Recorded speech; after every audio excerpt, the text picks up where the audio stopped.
Hello, I'm Judith. And I'm Diane. Hi, Diane.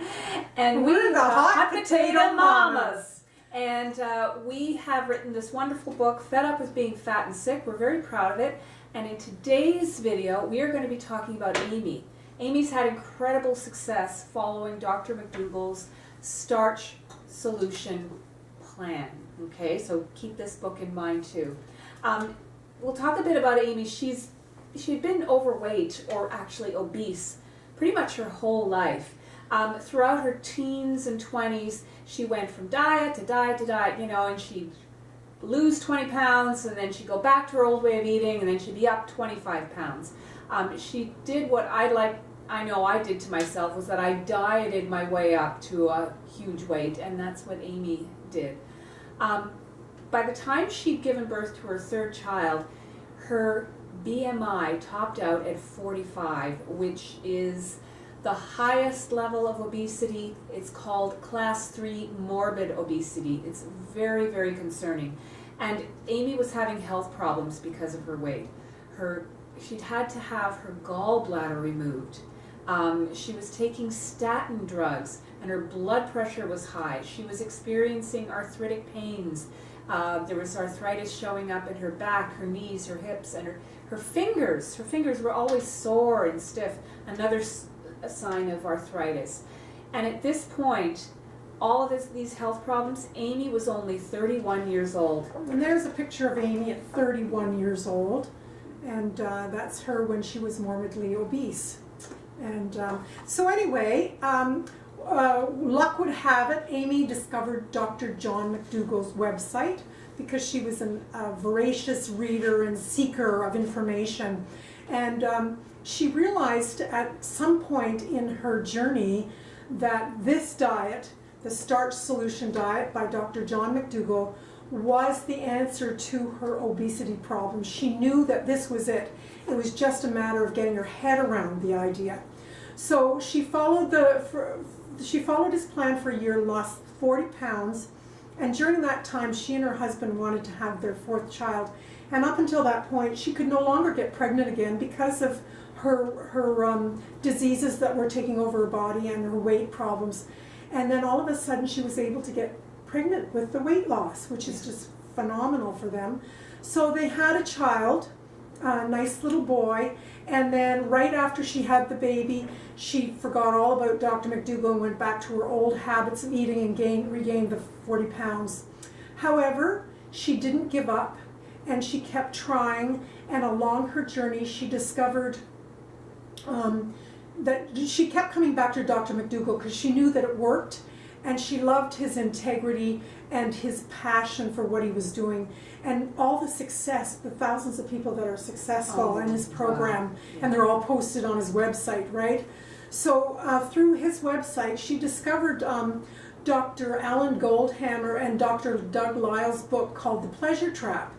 And it's about the psychological component to losing weight. And Judith is going to explain what that is. Yeah. Well, in The Pleasure Trap, Drs. Goldhammer and Lyle, they talk about how we are conditioned to seek out the richest, like the most calorie-rich foods, which are typically foods that are very high in fat and sugars and so on. And so in nature, before we had all these wonderful inventions like warm houses to live in and cars to drive and all of those things, when we were basically living out in the wild, it meant a great deal to our survival to prevent us from starving to death if we could be, I guess you could say, opportunistic omnivores, grabbing whatever meat or food that was rich in calories, nuts and seeds and so on, and root vegetables. Just stuff ourselves with these higher calorie foods, not root vegetables. I don't know why I said that. I was imagining someone digging up roots from the ground.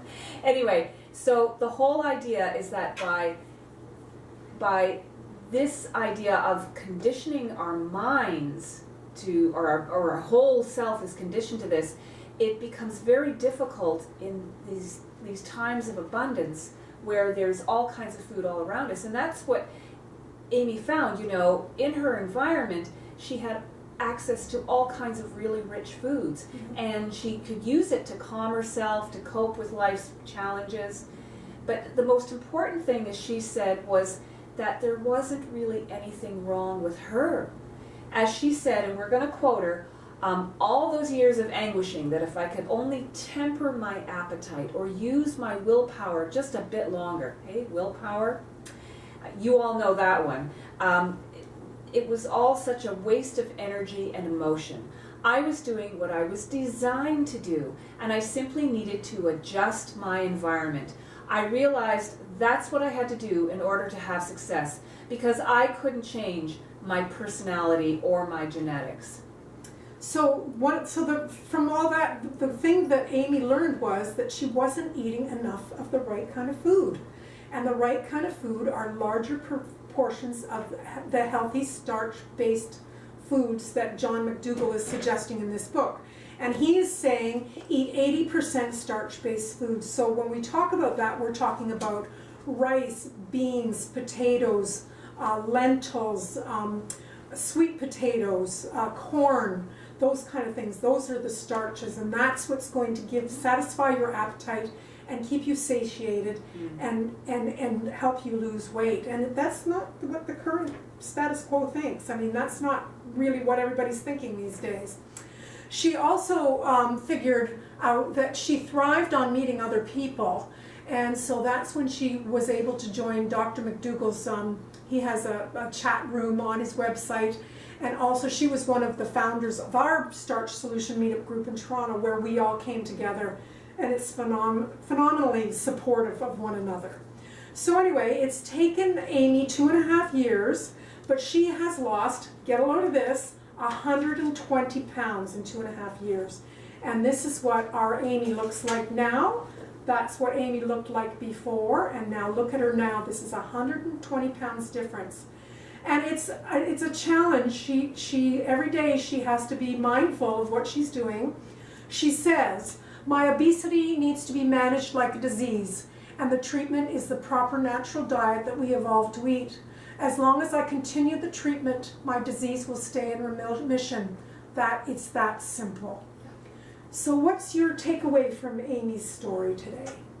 Oh, you're asking me. Okay. What do you think? Well, I'm going to answer too, so let's just have a discussion. Okay, well, I think overall the takeaway message is that when you change your environment and you eat the Starch Solution plan, and you just turn your kitchen into totally plant-based, oil-free, lots of healthy fruits and vegetables, and you just never go hungry, but you change that environment so that when you feel hungry, you've got good, healthy food to grab instead of... Eat lots. Yeah, instead of Eat eating lots. junk. Yeah, and eat lots. Eat lots of and starches. lots. You can eat until you're full. You can eat past when you're full. The other takeaway for me is the mind piece. There's a piece of attitude or mindfulness that I can't really put my finger on it, but you've got to want it bad enough, and you've got to know that you're not doing anything wrong. It's kind of being at peace with yourself. Yes. Yeah, there's a peacefulness about, I don't know if I'm explaining that quite well. right. And it's also figuring out how to stop using food to cope with life's problems. Yeah. You know, that food isn't going to make you less angry or less anxious. Yeah, good point. You know? Yeah. But there is a physiological result of, like, you stuff yourself, especially when you binge, and you stuff yourself with a lot of foods, like a high in fats and so on, and you can kind of feel like you're in a coma, you know? That's right. You get into this state of, I can't move, I'm good now, because I can't move, I can't worry about anything, I'm just too full, but you know. But anyway, yes. So there's our Amy now. She's moved out west. We miss her very much. Oh God, yeah. But anyways, we're so proud of her, and she's such a role model for people who are obese and really want to make changes in their life. She's a good one to follow. She's great. Yeah, and her story is in our book, Fed Up with Being Fat and Sick. So she's just one of 12 stories, and I think you'll love the stories. They're so inspiring. Yeah. You know, Yeah. and I think it can get you into that state of getting that mind piece engaged, right? Yeah. Good. Okay. See you Awesome. next time. See you next time. Bye-bye. Bye, everybody.